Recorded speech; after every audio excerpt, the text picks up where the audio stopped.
Hey there, Snapchat enthusiasts. Welcome back to our channel, where we share valuable tips and tricks to enhance your Snapchat experience. In today's video, we'll be discussing how to unsubscribe from a lens creator in Snapchat. If you want to manage your lens subscriptions and remove a creator from your list, this full guide is for you.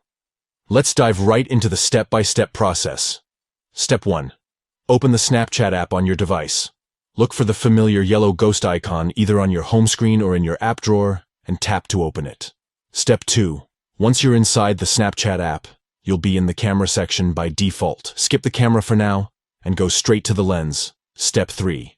Tap and hold on the lens icon, which is located in the center of the screen. By doing so, a menu will appear with various options. Step 4. From the menu, find the option that says Disable on Creator's Name. Tap on it to unsubscribe from that specific lens creator. By following these simple steps, you can easily unsubscribe from a lens creator in Snapchat, allowing you to manage your lens subscriptions and customize your lens experience. If you found this tutorial helpful, please give this video a thumbs up and consider subscribing to our channel for more useful content. Thank you for watching, and we'll catch you in the next video.